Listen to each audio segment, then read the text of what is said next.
The first time Liam saw Elara, she was standing amidst a spray of cypress wood shavings, her silk dress oddly contrasting with the gritty, comforting scent of the workshop. He was a carpenter, a master craftsman with calloused hands and a soul full of silent artistry.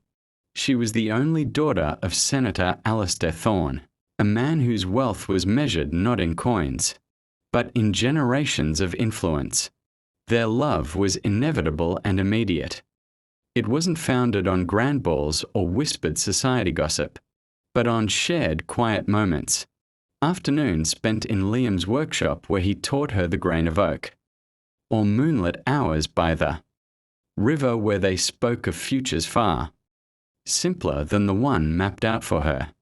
Liam didn't have a title or a trust fund, but he had skill. He could take a raw piece of timber and turn it into a cradle or a cabinet that held more beauty and history than anything mass-produced.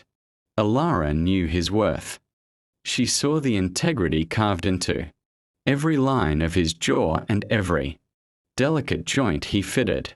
When Liam finally worked up the courage to formally ask for Elara's hand, he didn't present a diamond, but a small, perfectly smooth wooden box he had spent 6 months crafting. It was made of olive wood, inlaid with a tiny sliver of jade, and contained a handwritten promise.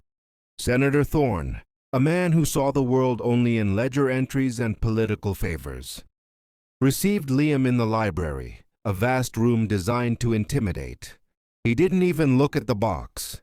"A skilled craftsman, Mr. Hayes," the senator said, tapping a pen against his mahogany desk.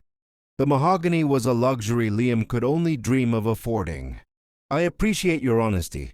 You are worth 50 crowns a year, perhaps 70 if you work yourself into an early grave.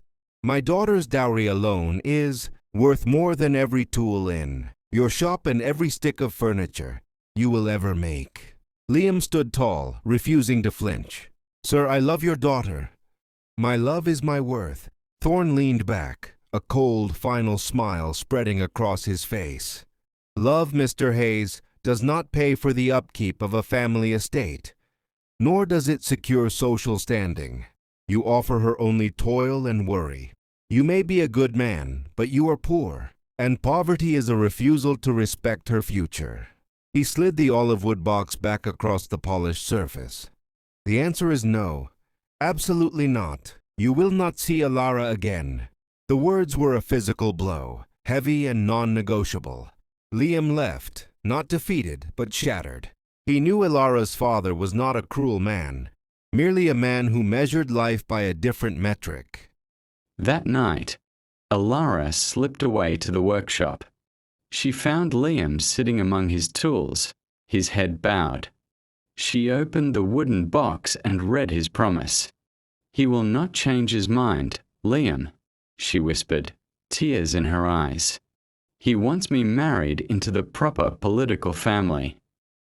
Liam looked up, his eyes holding the steadfast fire of a man who had only ever worked hard for what he wanted.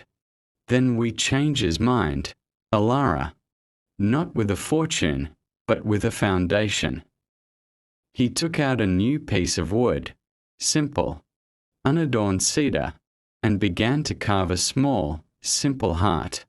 "He believes my poverty is a disrespect to your future," Liam said, his voice quiet but resolute. "Then I will work until my name, not my ledger, is enough for him to respect.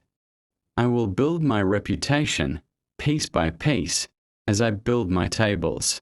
Until then, this cedar heart is our home. Hold it until I can give you the house it represents." Elara took the small wooden heart. She slipped it onto a chain, wearing it beneath her gowns. They would be apart, separated by the iron will of her father. But their love was now a secret covenant, a silent, stubborn vow carved not into paper. It was the only thing she needed, still faintly scented with fresh cedar and Liam's determination. But into wood, harder to break than any gold chain. Their story was not over. It had just begun its slow, painstaking construction.